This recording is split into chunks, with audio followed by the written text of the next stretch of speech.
possibilities.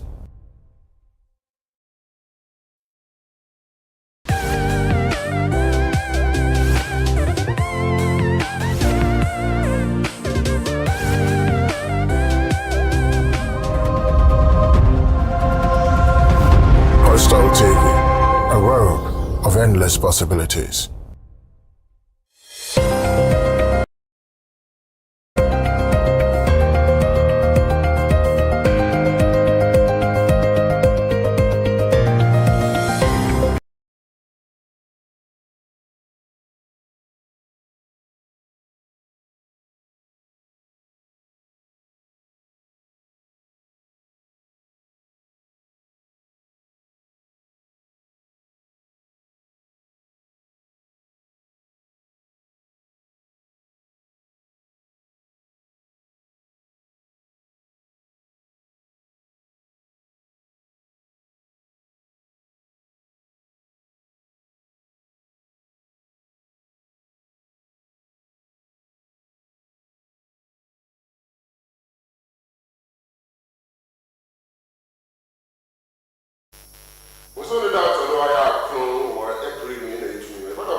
Also, the Pagonasam would be the water muzi. Industry about Nasa, no, you can't mind conscious and the mouse like I said, Bobo to a walking, and car and person, no so good to my baba, and nothing my you to be out in South Rowan, Baba in white trunkumo, you shed there, in the South far away, my son, since I was the Orukain, or the phone, so the Yabi finding in Ireland, you are the percentage in a so. Baby or you so we so never got her and the hobo cry in Simba Woyama, Samuel, what's that? Another to them. Young Queen Jay and bad Binusa, what to mobile woman, you and it's could be over and about the young quits, young Kano, or young Bishop of the Yard, the way Mason, I asked Safu, or young Yaopi, Yenty. There can be food in my way to tea, no about the organizers, you about your common sense, Pocra, Woody, the meeting. No, mom, in there. Yes, you'll cry. As I eat to catch me, but Mazna Nitty, Tina Supoma, Bobwa, would me to be also about Muslim Nefi, a tomato, Pona Quay, Mazy, Omar bin Abdallah, very much about Afiba Essien. Bow, Miss Bimakanasam, Iboko and Sana Yasha. Na akono so ba ebibulus bisubuyin now when someone there to if there is something better than giving others the best of what we have, it is giving others the best of who we are. Remember, good persons are like a street light. They don't shorten the distance, but they light up the path and make the walk worthwhile. See, the main question is na etumedi mayo. So what more can there? People say to me, somewhere the pa na chama zima aya demi bi na wotu mu no here.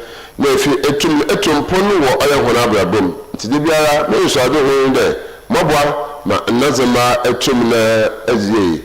No say yankai there, in Crano, in Papa Biaran, and then in Pa, where your papa are holding. What's there? I can hear Osho Crando, Debiara, a ma, Oquan, Yoquinson, a bois, Mauquan, Numu, or your cane. Ima, one and solo, or Sumobo, where Bibia return worthwhile. Be very to it, or some bopa, nephew to Mercoim. A conscious man, the pay, yet to Mazimon, and say, kind in a while. Yay, and K. Papa Bobwa, ma in Papa so or Tumino or Sibin Quain. I'm a hen and Antono, I had that Candia, can you be a shell, nephew to Moquain. Entirely shame to my mouthful, and I had that Emma a mouthful, we is so I couldn't be. Play for a as a man, son the model. No to Sabiza, let was no. It's a pepper, so you dream. It's a young cray. The me man makes it in your papa. obabua no wa hyehin kwen na yin papa so a de bia yin papa na tum no kwen say kai apapa for sabe awona wo ya papa agwo wo do so yin kwen je tire ko sta tv oya yin kan na eja pa de biara okay number de anna weziza na anna sisa yitu aba na mra nti yin na yin papa oya ejeyene ne papa ho to mo ye wo ya be fa na hire eta tisi oya bibia la bobolizini biara ibi bolizini po so aboko sta tv so it is there ewiazi Eunice bi epa masomdwe ama yin na ye kwa aya yo ho akam e ba ye ne dem Afiba bebe ye dure hina ma nko fi so ntum nta le fi ntum kem anta mo bo amanje ya nko o kan kam troy type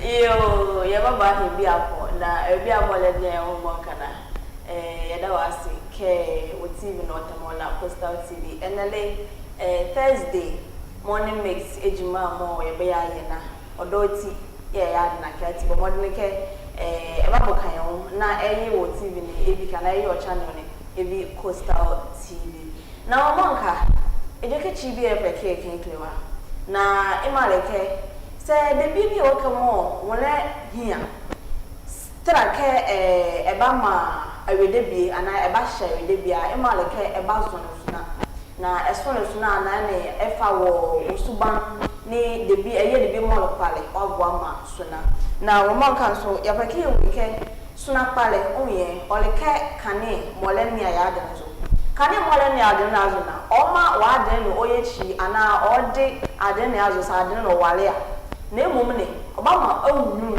na de bia mo bazi wa de na obstacle bia mo wa de na oba ye bi ke oba ya eba ja ke ho boy ati odike wike suna pale bia mo ba wa blago na eba zo nu ha boy sanka bele kane mo bele bo a em yetu ade ne mo ye letu na abrabo ye nu ade bia mo ye letu na bede ba bo a ba bukan ho ba hai ke ke fa ke na fa ke de bi la ke de bi na ke ati suna pale bia ole kaka ni odike esu nu aboy ko ba ya oba boye na edam ko ya wala edu adene bia me ko ke esu adene bia mo le na e ba han ati mo wan edeke chimi e ko ke krewe ni ye let's start day on kama ye she day aboyala o madene ke e ba bo mo ni ko do am ko sa bo e ba ya suna pale bo ma wi kama ele when they care ba ya suna pale bia mo na don ko ya suna pale fama ewi na imu a yehu yenyu wo abrabo nke no ati wo manka nkala ye fie jakiba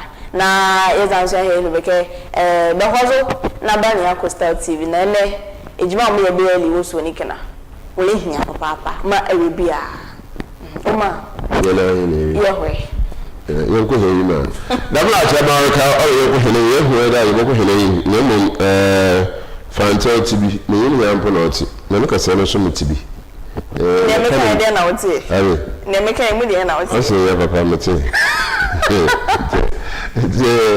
Ebe da che ba se. Debo ansana. Ebe ko hene no. Ozo oya kase bo no tumo ze bra he. Ye ba e bo hwen ka tarim pese na za okaka ka ho biara. Ye tum na yizi hojuma.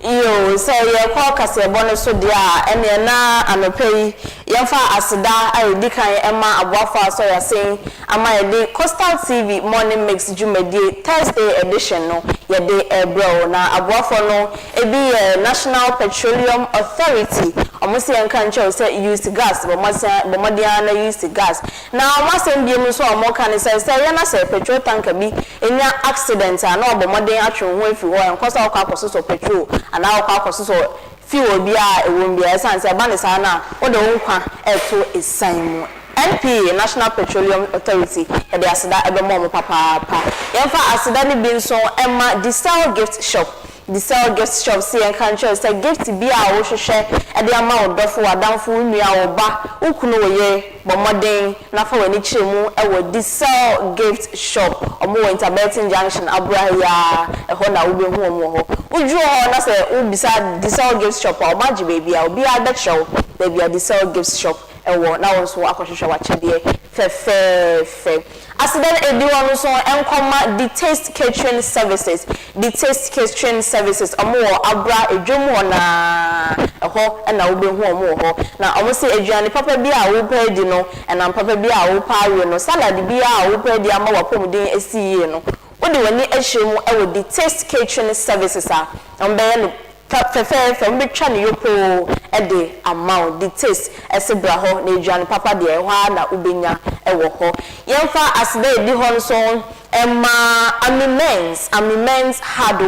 amimens hardware most we see there you know person we see especially Altiria na deni na no best supply ma fe no amimens and see and can say paint ya wo de wi a wo pe bia nso ubenya ewo ho na yefa asedani bi nso enkoma Nesto Ventures yefa yanka jo say also then you know person we see say electrical gadgets home appliances bia ohwehwe bia no odi wani echemu ho ha ubenya bi na so we dey say ofie ama ofie aya fe abafo yi na no pay ye de asedano ebema wo mo nene ensem ba ko mienu bi a ye pese ye de tu anim no ene se nadmo mpanyfo ene central regional minister abomu aye training capacity training ama nadmo edwumayefo nyina na emu ensem a epiemu ho no ye de betu anim ama won so wati bi na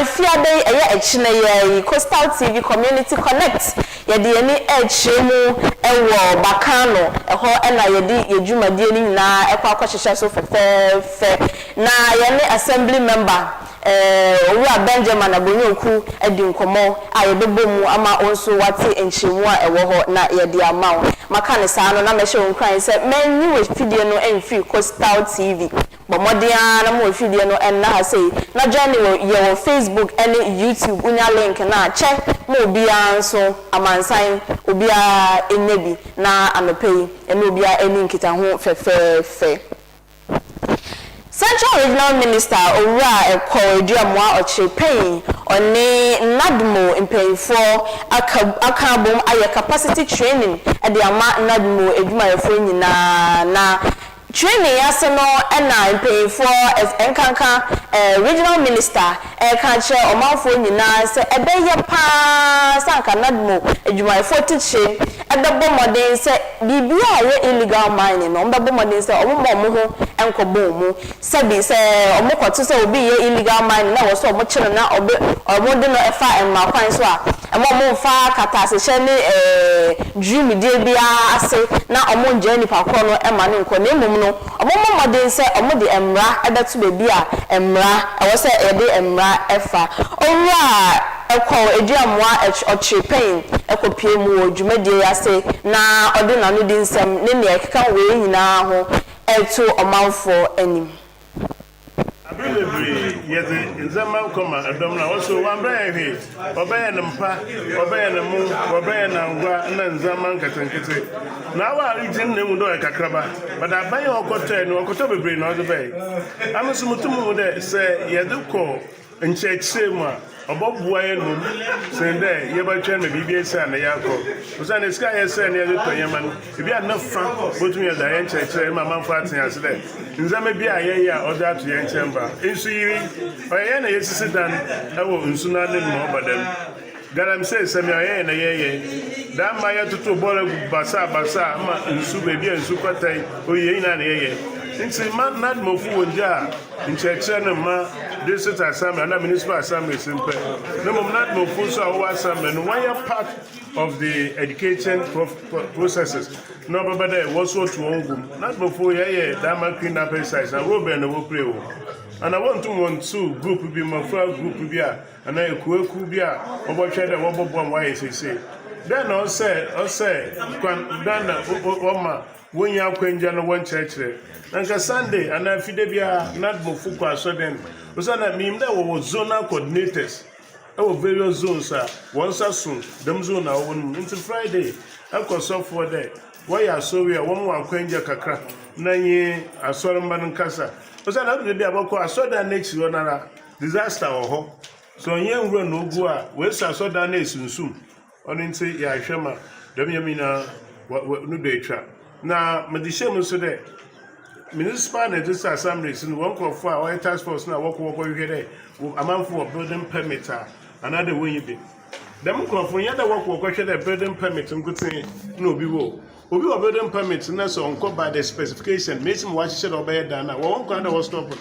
Once one for not move on, we send that not bring away training to them and no be training.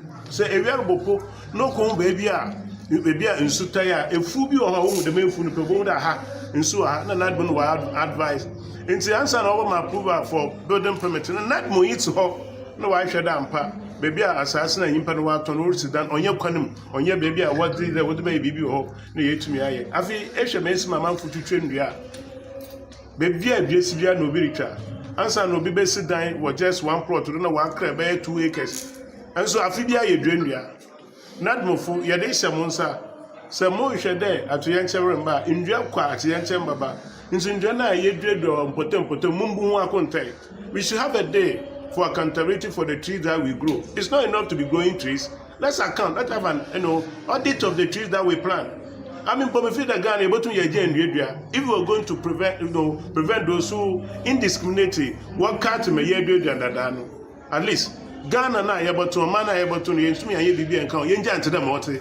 Was that the Jan to the Morte to be beautiful for years to come. And see, Ghana has the India, Nayasha Messima, Yakujuma Yafia, Yen to change the brave. Na Yan Potem, ye basically in train the Bibria. Yan work out the able to do India. Nasa Maya, Indian Yasanusa.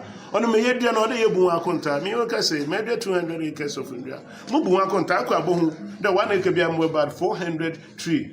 Made drum. And so there, my yes, ye piano, Manad Mofuya Kona Yedenina, Yabua contact. Into coordinator, another Biana over a zone, Mono, I finished do near Budia, or my pay mama, or Kara Yanka in January Sama. I will fall on the NADMO coordinators at the various zones. They tell me. Njana Yedrian, Kubena, what about Yedriano, and consider go to Budamado contact, and Panarishade, or how rumba. On it, I ever said, one Sabaka. A Nadmua, Wabra, what's the Sudan? The son will throw out to Yantembra, Winda, or the Tumoko, and this is my show. Indeed, I'm happy. Then they are having a training. Them training or them we believe the next time. But if you look at it, it's about 90% for the trees that we grow. It's not enough to be growing trees. Let's account. Let's have an audit of the trees that we plant. I mean, Pomifida Ghana able to if we are going to prevent those who indiscriminately work out to me at least Ghana na able to man able to use me and BB and count Yenja to the Morte. Was that the Jan to the Morte to be beautiful for years to come. And see, Ghana has the India, Nayasha Messima, Yakujuma Yafia, Yen to change the brave. Na Yan Potem, ye basically in train the Bibria. Yan work out the able to do India. Nasa Maya, Indian Yasanusa. On the Mayadian or the Yabua contact, me, okay, say, maybe 200 acres of India. Mubua contact, the 1 acre be about 400 trees. Made drum. And so there, my yes, Yediano, Manad Mofuya Kona Yedenina, Yabua contact.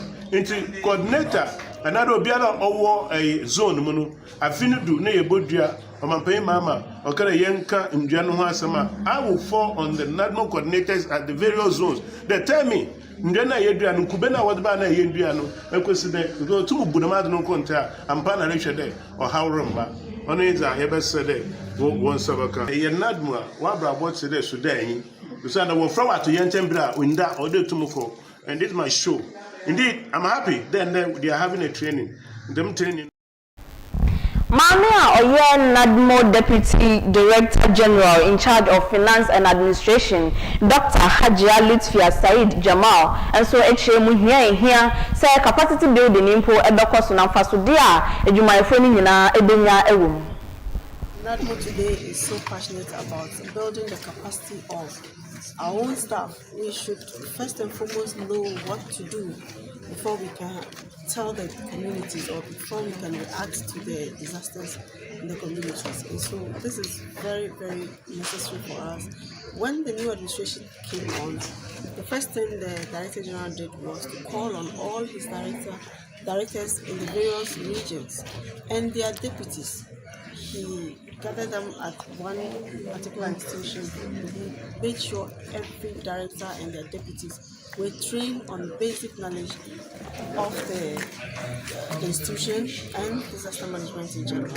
And so he expects that every regional director, when you get back to your various regions, you should go further to also impact or train your staff, equip them enough so that they can respond as required by disaster management experts. And so this is one of the first of its kind.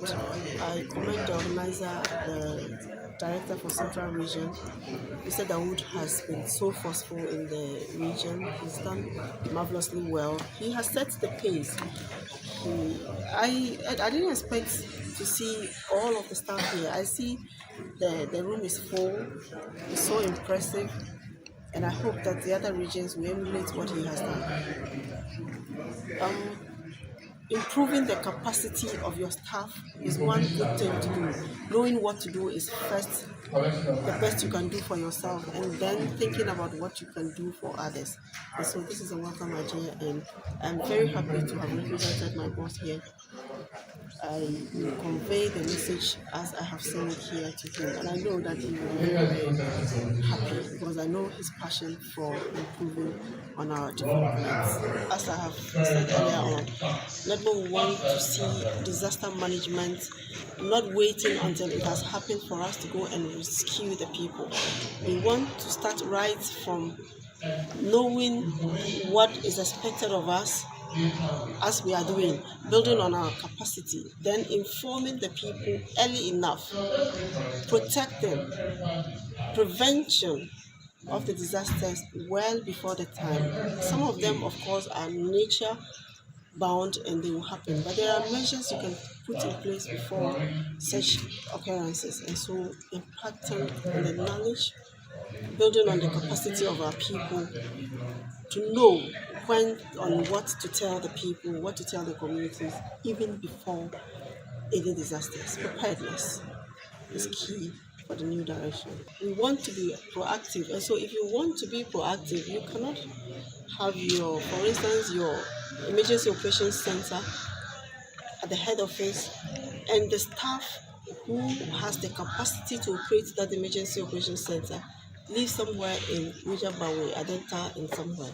It is much better to draw the person close to you so that when you need the person, they are readily available. And so the new Director General thinks that we should have some basic accommodations for selected key staff.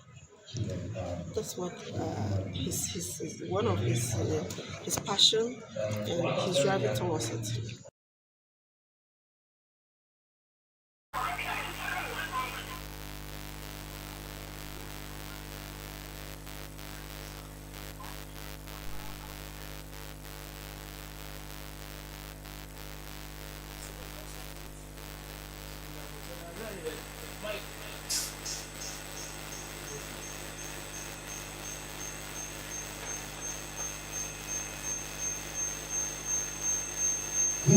Sense.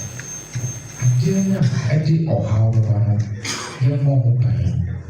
A son or however. I am trained now or however. And son, that she jackets now you're calling her more never. Listen. Reader was this time around my son. It's I'm a disaster. When to me, Obama Diana, Obafaswa, Obama, Obedona Diana, the Diputman, the disaster, 18. Maka, we saw Messerem, not more.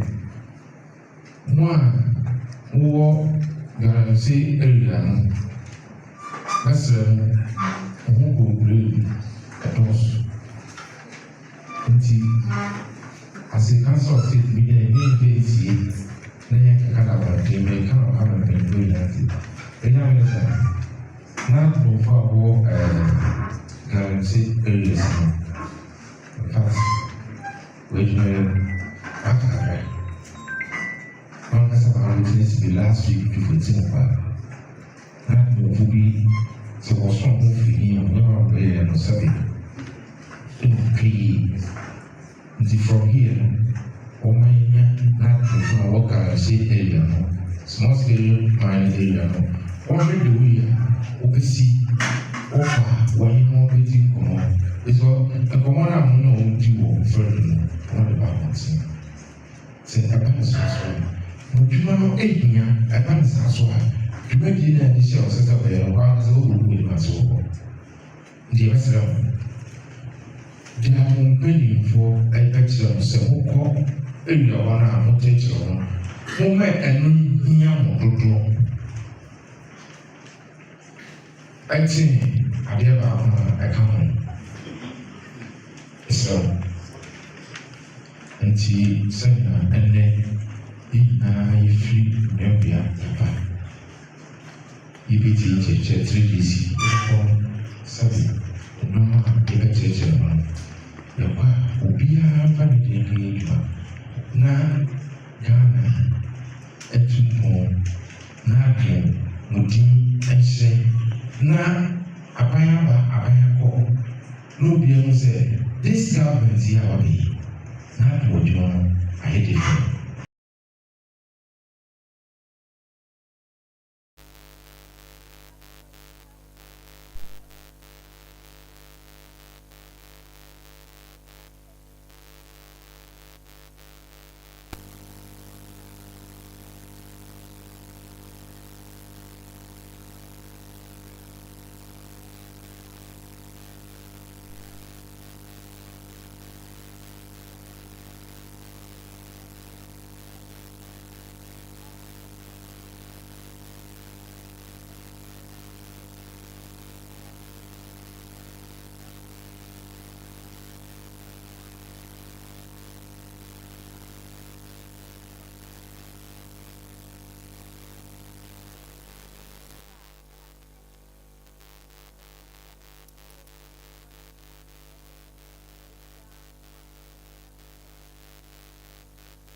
No, yedi kai akọ bakano yene honorable assemblyman Benjamin Aboyoku akọ akọtwetwe nkomo na yebisa ne nsema efa ne mpesua so efa ne electoral area no so ama no so aboye nchemu. Positive community connect Jamina dum yeguda yechima oya community sakoro nambia akoro a owogwe mesima ya hye nazima owo finfirman community rogwa the mobile biara the 45 electoral areas of community ya yeboko ya hye aseda yechima nemo fide ye wo hene yimi oyo tumfa lepia yereba oye anochine fa hudi electoral area assembly member honorable Benjamin Aboyoku ano na yebo nkomo na wi ahwe ne mposiondo za autumn no arokodo mezenesi Omar bin Abdallah nti ye honorable member nkomo na ebisa ne mposiondo no za autumn arokodo na sent person obe assembly member na bebe ebudu na asa no Ghana ye national anthem ne mom ogwa assembly so wa anthem nti mama honorable aturi hinesi the only assembly member otumo can the national aya pledge of anthem wa assembly wa Cape Coast Metropolitan Assembly on that group kra honorable mo acho juma hinwa ya hinwa apo mi yeze ya mina adumo yo answer na into hin anthem na fie nko CCM o metro assembly yo anthem o yeto na ani ogwamba tuwe rose nyom nyame aje won kwa adum eshirawo trawon tabanmu benkunye nyimfa adum eraze ehun woso mobo we bi sezi nyina onyame be ya maun we ye fonyukun ni dzininyi eraze wamanzi wunyina debi ehumluto adum eraze ehun woso mobo we bi sezi nyina onyame be ya maun wo ya fonyukun ni dzininyi eraze wamanzi wunyina debi ehumluto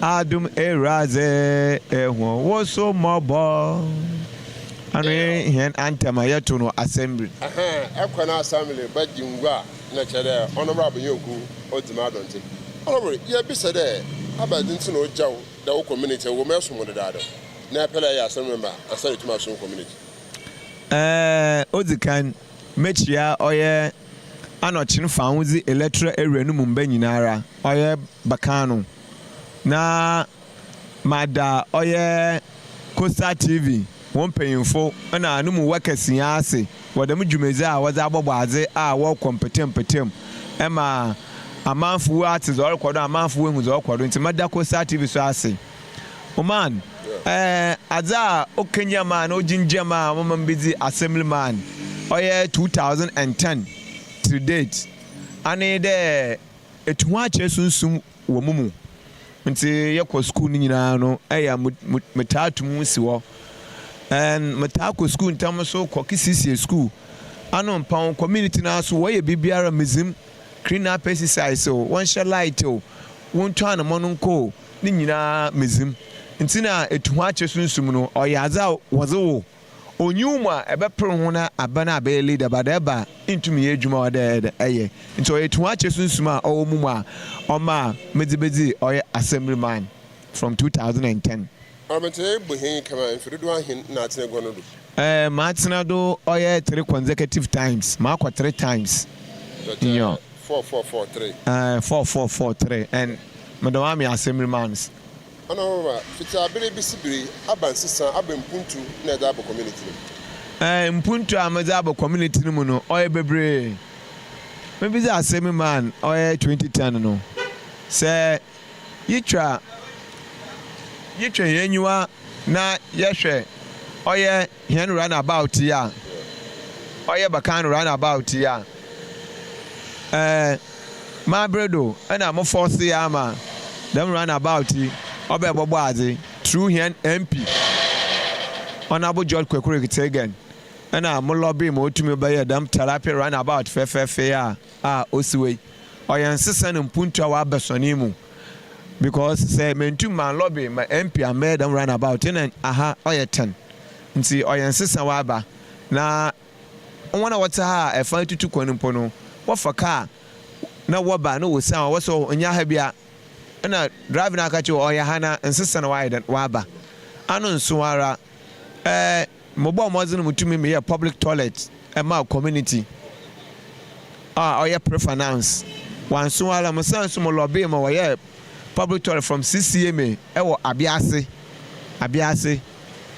eba oya Valentinos ba bi osoro wana nechin mobo mozi mo lobby mo oya public toilet wo ho nti ninya ozin puntu za aba oye esonimu and yawa bridge bi da ha wofan abo onyidu bridge no so mo bon mozen mu noveti ma bridge no fan ntampa ofrey nti nsisa wa besonimu no oye bebre ekọ abiasam yuka sisisi ana ye run about fofol na ye de abia ye de sim no so through oye metro chief executive and MP honorable George Kwekuru Kitega na honorable George Sasata na wanam honda ma lobby wo be dam oye abias run about in fefe no was abia no wo de sim enti insistant wa besoni mu no zi bebre eba mu community ma agbo modzi ma wenya oye stand pipe na polytank masoni wo bunsu ma nsu a wa ma no ho ayezen wa akofom na onsuwala mbenti mba wo community mu odu occasion bi ala ya organize oil football match ya zima hwan ibi ho ya ze aponchi sidu no ye bo aponchi cup na ye ze entertain him mbabu no amo on kata ntina geto na adofo sutum boboto na aze wo ho ema community for any temporary nti won ko geto no osanso oma economic wise no nkofu nya ezibanizi nkofu nya nzamato ma wonye sika ibi boto na ahwe ibi boto na ahe ibi boto ni nsu nti the entertainment nyinara no ye even Easter yalempo ye bo oye professional cup oye kweku fefe nti mpuntu ze bebre za aba community mu yen mbebun opere wosua hairdresser yen mbebun opere wosua adzepam yen mbebun opere wosua oye fitting carpentry oye tiler electrician ni nyina mzo won kogu edwumam wo bo mozen so make sure the we wie adwuma no awo da won saka dryer won saka awo da won saka machine won saka ni nya true oye youth employment mu push won ko ma woko ma wonya da ma akonje no MP so owo community me so no so ye lobby through him chief executive ye lobby through him it's a semi man adwuma no edi wo kotokum skadi ye bi na a lobby ne kasena asofi oye abanim from assembly enti mpunto a wa ba community mu no Ulma Abdul oye bebre ana wa ma sonen wa fane tampa efra even education aspect and vacation bia mo bombozen me ye extra classes de moframan na omo moframan no wotum okosua aze ebi oye no town hall ebi oye no fripkweku nti education so odama komodo papa wa ma hen moframan no wotumi woko school ema moframan we school drop out in CCR no yema average oye 10% per nti education ohia papa yetum so yeboa abatan binuma wa ahomuntum na mboframa no yenwo no ko oye crèche from crèche ko ne class 1 no na abatan no wa atuedo ti for 4 years no ehiale ye fadam ka oni nyala ye wi na ya ma abatan no wa atuedo nti education aspect so ohia papa social intervention yipani yezi so a odama komodo mbentiamba a ebia bi ho peska za atwanaze ebi ho a ohia be 50 series 80 series 100 series oda akwafe kutu ebi ho de twani nsu no so ye bommozen yetumi ye boone ma onye sika odzi hye ni dwetiri ma se eboni bi ho de okwakai a onkwankaye enti Ulma Abdul djuma bebre na agbonye eku megire mebe ya assembly man metu Coastal TV yewe na yedi ni echemu ewo bakano eso na yebisa ne se honorable na bakai so anamo be na wotu afa ho a wode hwe se ba no ahunidi a na se sanitation ewo bakano ho a no ebekoyie na honorable ebo yenchemu yehwe yehu iwura ogulagunum na odoso pa aba na mo na yetu waya lagunu hu abaze etumi ye osene ensosi fami suso ayemtu yare ba ha kwarela onche bia no so buta tesese ya nhwe hu ye ya aba na mo na yetumi yuta ebutumi yesu anu ye nye mfi okwa ebutumi yesu anu Fosu Lagoon mebeze asema 2010 metino ho dwene hu ekwana lagoon olisiu and lagoon so national asset and ye kana asema ode na asem no odu national odu president nanyim odu chief executive nanyim odu MP nanyim odu minister nanyim metino hu nde oye hen gates ya hen drainage na nu ya da Fosu Lagoon no mu na oye hen EPC nti mede suggestion bi cross CCMA there ye mesh wire yes so iron rods ye fan hye vital point a nwura no ba kechir na nwura ni kechira na yeyi na ye dam drainage ye dam oye guide no hye no nwura ni ya na Fosu Lagoon no mu bio but na CCMA or the one employ nkwofa wasola na pa ho wadwuma ina okita tools rake na sofi na ade na hwibalo wo bi yi nwura na waka da ade na chi ni nyina but damana amban ntina nwura na ka hyehyɛ wa flood nti oma communities no wo hye won ho wotwetwa nda ade ni nya na oma nwura ni ya sane call back to oye Fosu Lagoon no mu ma sanso ma recommend zama oye new current metro chief executive because oye me committee mu wo mu CCMA me environmental chairman to my suggest is I'm a chief executive there. You were big 7 drainages from Adasadal, Edibe Sudu, Ediba Oya Bacano. Yeah, former contract, no contract, and on the mesh wire no fancy share. Now you employ 7 people, what down each drainage 70 behind you put 2 near moon twos. Into one solar and a pebiala will be you run a waka that's in the in Rano unko Lagoon no mobile. And ya suggest is I'm a chief executive in that 3 days of a town hall meeting. Community na suggest I'm and there 1 year proper dredging. Na here bridge no so one reason into chief executive George Society aja to no there. Or the boko abanim na wa hwema we bi CC Fosu Lagoon. See CC Fosu Lagoon na o mama business abokroyi mu. And we butum wa yen there small harbor. Here market ya baba wa baba end wa ha nkofo baba botonam wa ha all the businesses bebe baba mente bebe nya adwuma ye nketese bebe obi nya adwuma ye enam ba nkofo bako akotonam nkofo bako akotona aze nti hemfo suru agun ye srem panyimfo wo menyu nkofo suru agun no na oye ejapada oye iguai aze nti anamona metu afofo suru agun no hin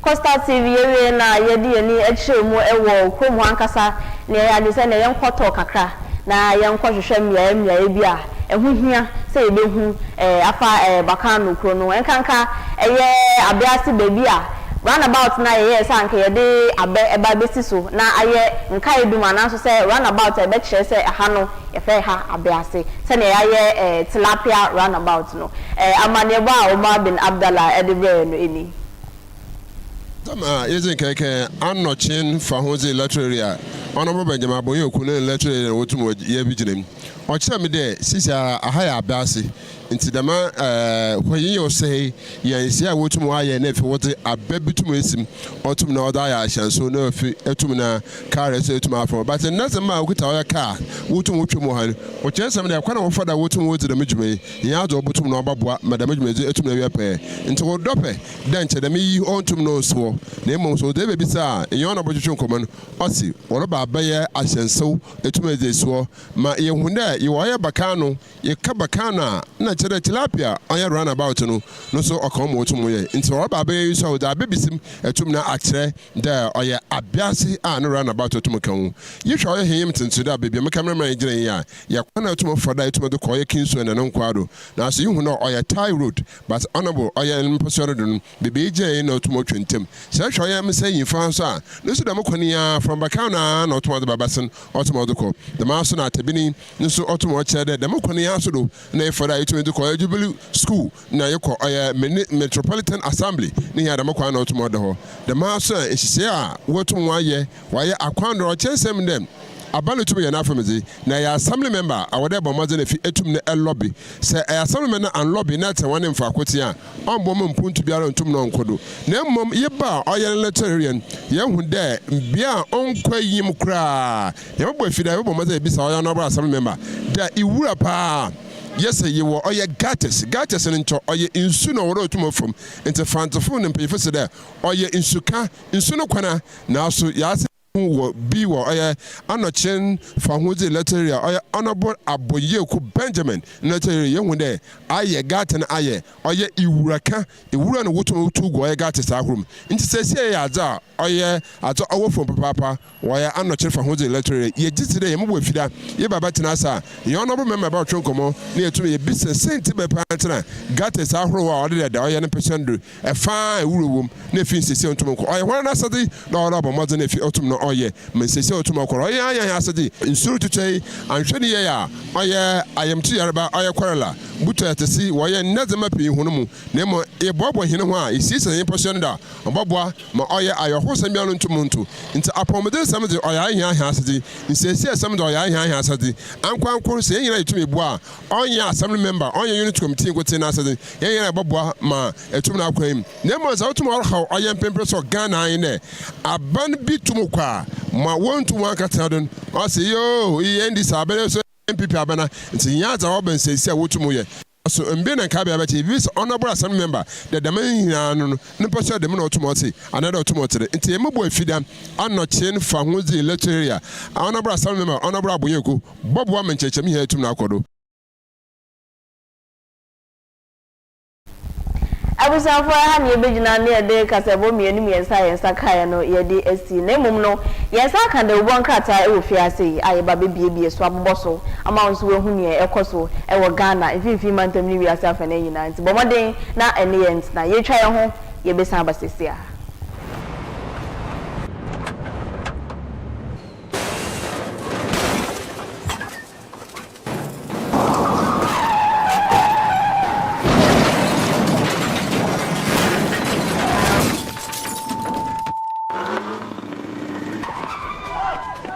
National Petroleum Authority say, Mawa Bambo hu hiya ukane. Ain't no, stay back and stay safe. National Petroleum Authority ebo bibia kokose se fuel tank enya akwanhia na edane a menko ho nkwaye wadwen se okosesa petrol anafango no na afin so menye wadwen se wo ben fuel tank enya akwanhia ne ho akwa akodwitwa videos ana pictures na petrol anafango wo hwen so ohua ko wo mu a enye sunsun aso bone ewo apomoden sem so fango so eho ahometinti no enfom so akitu ebi ebetumi ameja tom ama na gise ewom eba ne saa nipa dodo timi femu hyehye ehwe mo nkwa emeja pade dodo na nso esei eno nti memfa wo nkwa nto chacha enye saa obenu ho nkwa na nyina se wo hu se fuel tank bi enya akwanhia na dane amafango no ebugu mpa hwa na wa aman ho da stay back and stay safe. Emomo no aya fredum je jumayefo ana posifo no mo mehwe so ano wutumi nso efre National Petroleum Authority ewo 0302 550 380 kaise wonkwa wo hoi eho hia bebre esensa afango no kokoboi National Petroleum Authority ene de bro.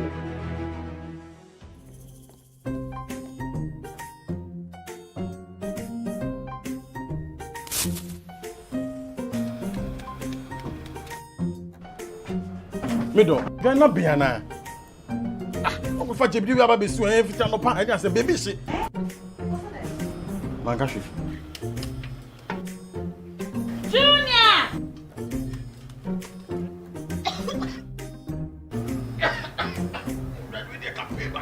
I'm saying so enough for me, dear, no. Sister Coast Pa, it's a winning gas. I'm used to the why. My wife.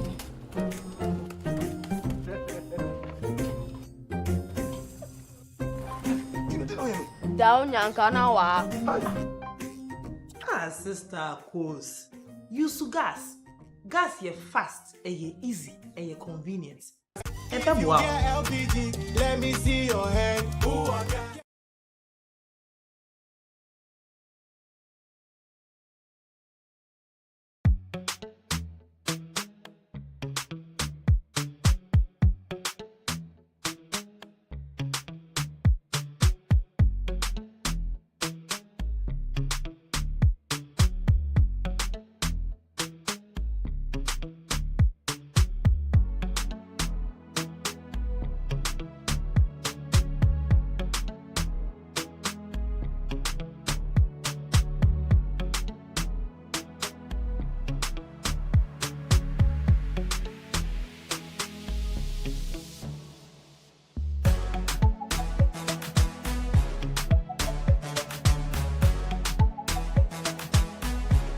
Sell gift shop, a place you can rely on. You call on us and we'll deliver. Thank you.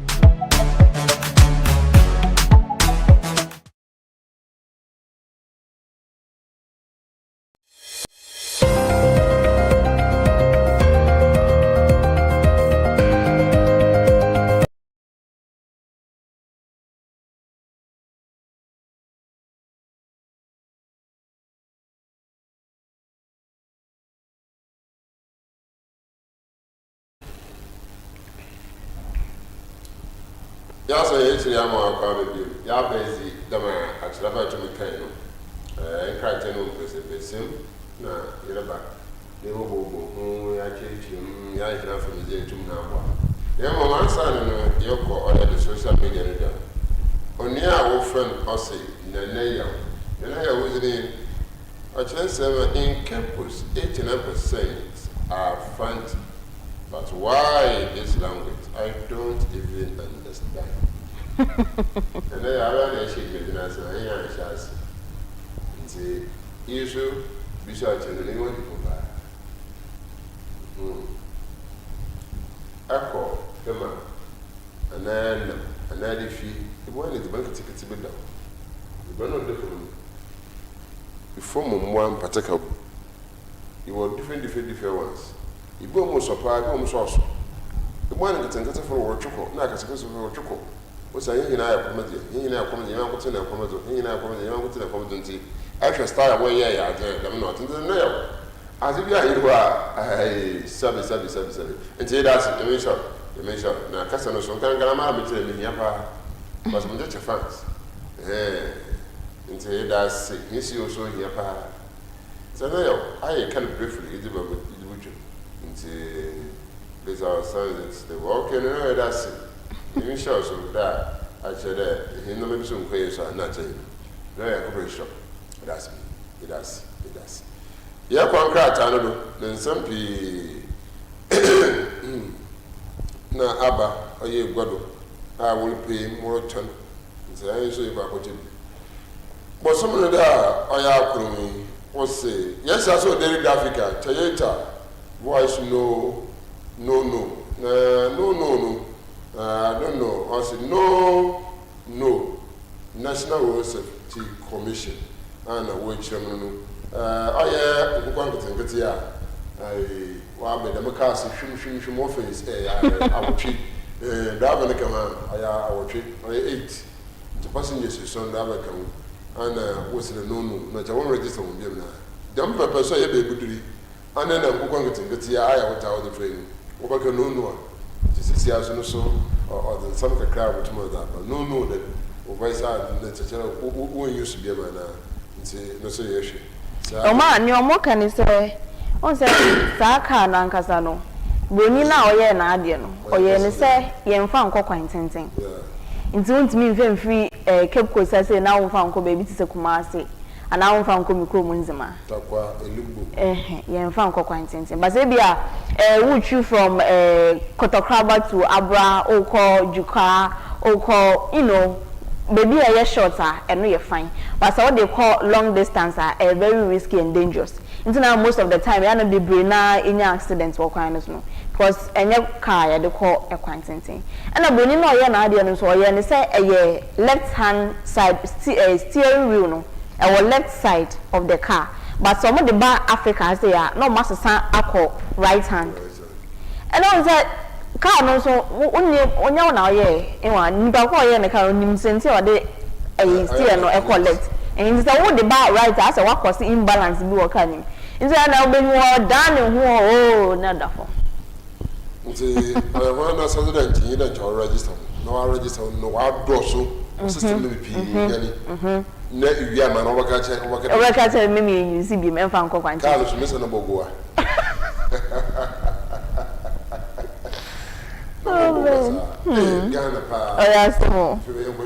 Your graphic showbiz and so graphic showbiz say ghetto youths not rascals according to Raskuku na say more Kenya and say empempi ya na omo eti zongo na say ye ka say ufi zongo e radio eti zongo na emunu ho na ni anipa de be show and say we dey aso a bad boy we dey aso a bad girl be show na o hye nkofo ade bi be show na o ye kromfo sa perception na ye wo efa nkofo mo ti ghetto ho no ye nhwe ni enyi fi ho sanse ni obi a ya wo no ghetto onye obi a o ti ghetto no e na nipa boni fo na say o ye nipa boni ni a eni say ye man ba society mu sanse nkofo bi kwa ate estate kra na omudi boni esi omo ti ghetto ne mum no omo ti ghetto no say ye mo akonya bi ti say education infrastructure na ade na omo so betimi abeye nipa tiche ewo society ni nti yenjai say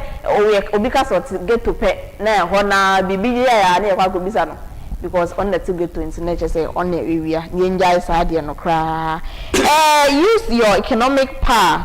Crams Morgan charges creatives Crams Morgan no catch creatives artists celebrities ne mo amaka mo social media ne so yina ne say mun use more economic power na mo fa emboa creative art industry no na entumpon graphic showbiz ono so no pay ne dia aba no yeah go daily guide that the other one there LGBTQ bill U10 don't belittle our intelligence. Methodist Bishop. This is the men some saying all call about. It was my friend when I didn't go.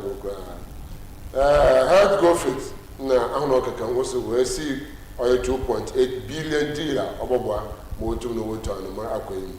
Reconstruct Tema 2, not repose.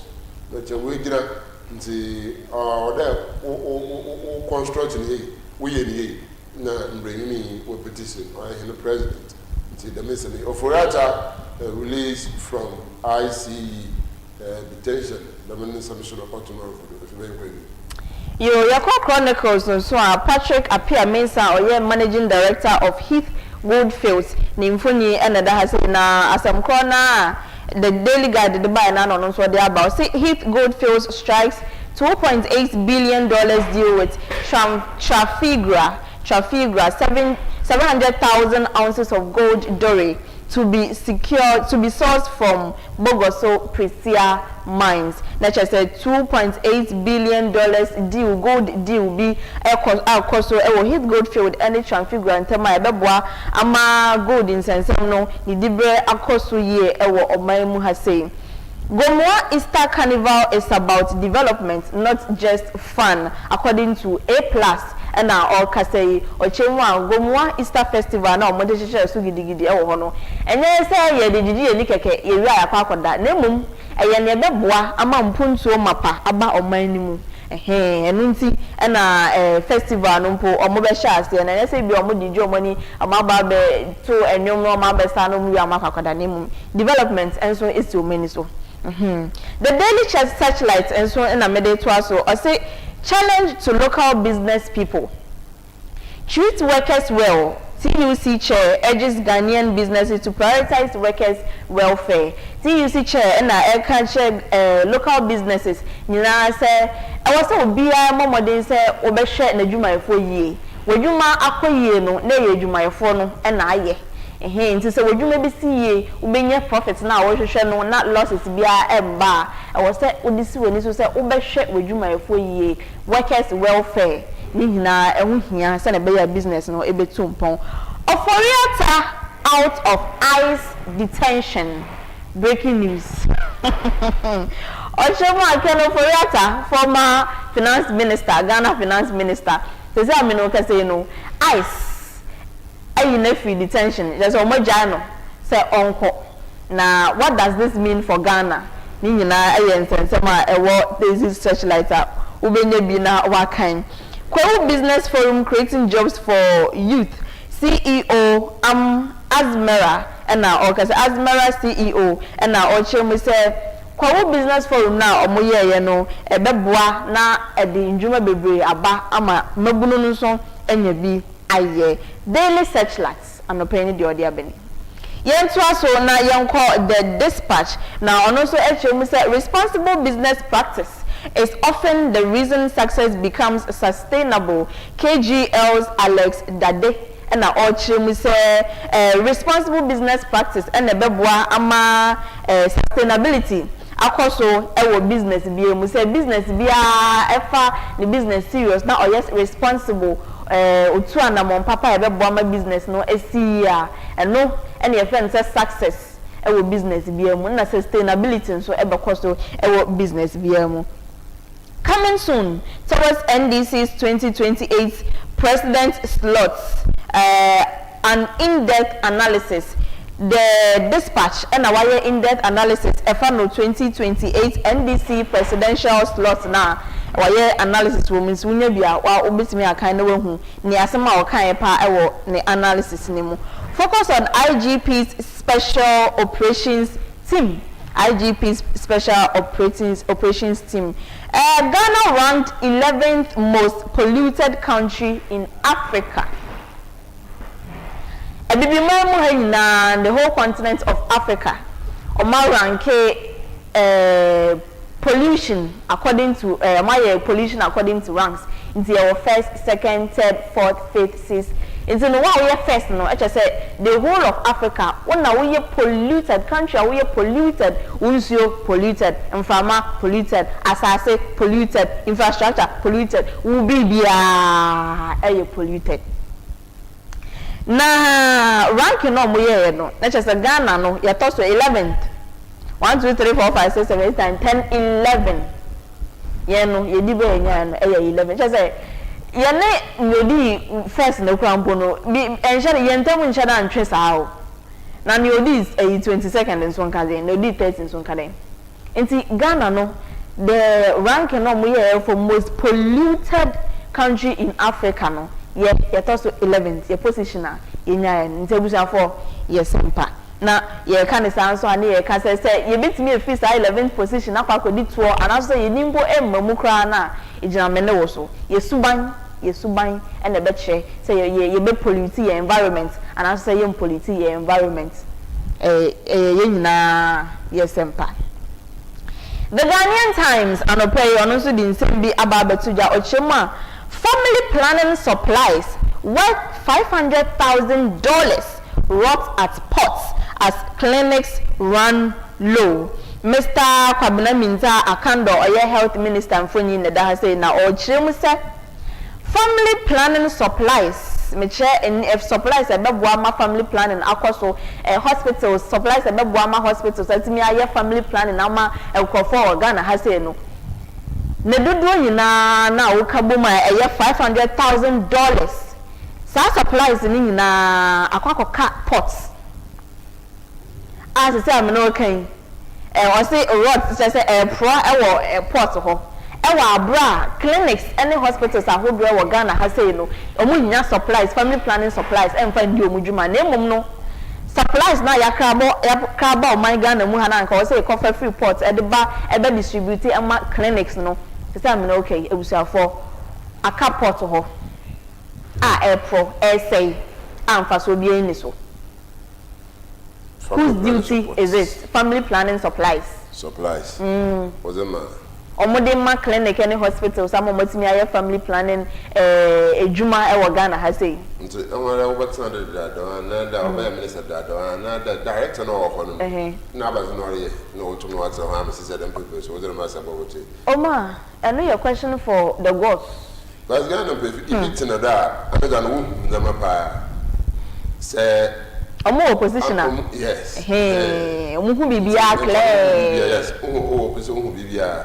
That's about that. It be LB when upon a opinion of okay. The zeal and the comments of what woman may answer. Yes, I hate you about chassis. You communicate to you. I say again, this guy. You always be this guy. I'm one on the Monday. The mention of your question. Just my personal opinion, but me when you say LGBTQ plus bill no anyone so you can anti-witchcraft bill na e wo say yaka yehwe na ye pass e no mani be law na yetimi didi djuma Ghana ha say no ase no no mo de ato ba bi na emom no same registration ayaye twem spend Ghana sika billions wo ho na ayaye twem na enhu hia in my opinion no eno mom na yes answer ba be re-registration with re-equalization. With taxes money wastage. And over Ghana has said. Now, come on, Shamu. Or Shamu, we all day Ghana here. Yo, Toyota Voxy and somewhere you didn't count say and found called long distance, long journey, and also so the Ghanaian Times are reported ever home.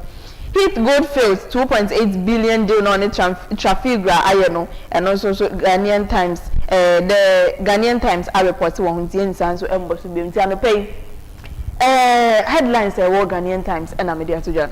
The Daily Post Yama paying no yama paying Macron water from Nefi Wabamazina with the moon till Abakwan with Nkomo upon Pama Yakofobo to Mabono or the Impuntu Pinja Etman Azaba. Are you a paying of writer was a passport seize? Hey, the man said, Bay, seize, Bay, freeze, what? Ghana. Come up with court. I don't know case into April 27th, and I was on what tomorrow. Since I did day or tomorrow, and I share the album was an nephew to Mna Abu. Papa, nephew, to Mna Abu. Very well.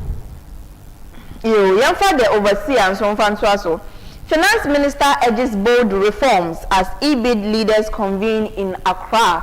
EBID leaders in Shemudia Omoko Akoye ewo Accra no and a Finance Minister Shemu say ebeya nka yemfa reforms are bold reforms are akukudwo wom na yemfa ni djuma so na ebeya economy na nkasa no ebegina yi because economy is na say ekita clutches intimi nanti enye strong.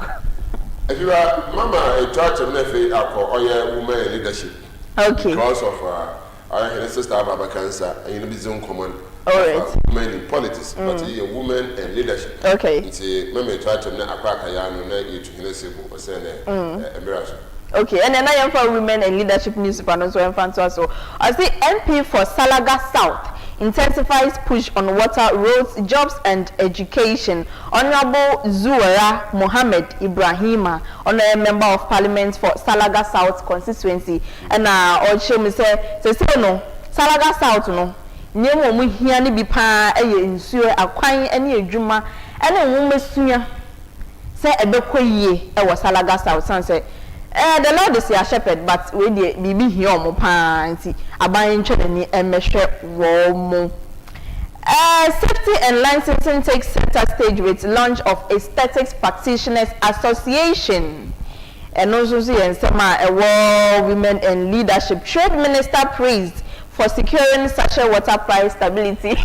Now, Oma was maybe a trade can say better sachet water back for 15 cedis or 16 cedis.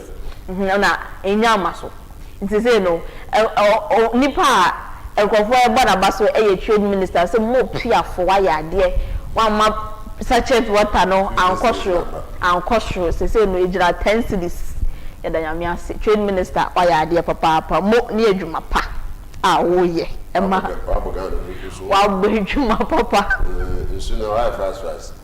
Hey, Mr. The first time it is as a medium shame, papa. Hey. Now more to one come 11 cities and now 12 cities. Say 10 cities. It be less than that, but the highest one is 10 cities. I'm only 12 cities. The percentage I would increment 200, 250, 300%. Even government institution are empowered with the route to man and the consider. Yes, the more. If you be back the private business in where you increment, but what mean you almost then yes, abandon no, you be if you route to man and you go soon a best we know the care. We know because it's the policies now what public sector no and not affected private sector because you can't inflation. So say inflation account from 3.2% since 2021 the lowest. But still never bought cost so say diesel it stands at 17 Ghana cedis. Never bought cost over say Iran and US war and I'm away in our cost. But also public policies no and affected private policies. Some your private business owner na say taxes equal VAT equal na say inflation bombarding electricity center. Some is electricity bill tariffs na they say come so matter so. Eh intini na no say kan ho bia na be determine say me ade na me ton ne bo be kwosho and say be bafo. Into no where they you cannot fault them. Yeah, inflation you mean so maybe I was record to you ma and they say the blue. I don't catch them person me I to me be see. Na miracle. It's a natural bar I'm my friend the beauty Eunice Abba Sarckey. And beauty Canadian. Beauty Canadian. Minister of Names. Women organization are not MPP alone. Okay. But from the MPP, from the NDC, I want to have a time. Okay. I want to have the beauty. The beauty is there. The beauty is there. Okay. To say, I want to yes. Not the MPP alone. Okay. Or the parties like I said for yes. Contest in tomorrow. I remember that's on oil and Jack. Okay. Yeah, Madam Nabochukum, or Eunice Abasaki. And I remember.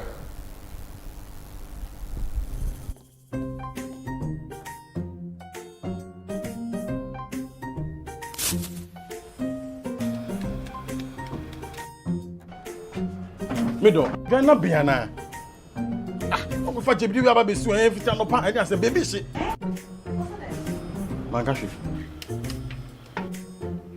Junior!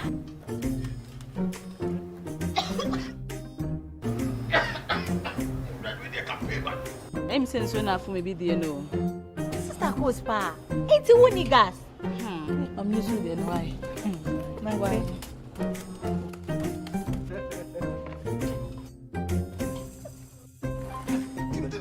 Down Yankanawa.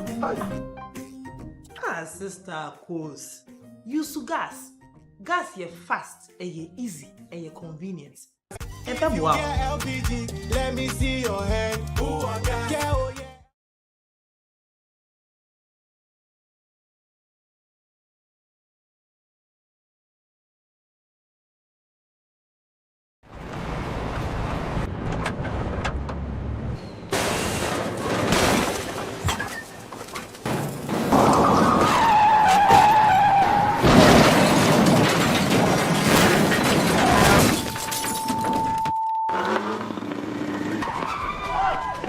National Petroleum Authority say, Mawa Bambo hu hiya ukane. Ain't no, stay back and stay safe. National Petroleum Authority, ebo bibia kokose, se fuel tank enya kwenshia, ne dania, menko ho nkwaye wadwen se, okosisa petrol anafango no. Ena finso, menye wadwen se wo ben fuel tank enya kwenshia ne ho, akwa akodwetwa videos, ana pictures. Na petrol anafango wo hwenso, uhua ko wumu a, enye sunsun asobone, ewo apomeden semso. Fango nso, eho ahometinti no. Enfomso akitu ebi, ebetumi ameja tom, ama na gise wom. Eba ne saa, nipa dodo timi femu hihye ehwe mo nkwa emeja pade dodo na nso esei eno nti memfa won nkwa nto chacha enye saa obenu ho nkwa na nyina se wohu se fuo tanka bi enya kwanhia na dane amafango no ebugu mpo a hwa na wa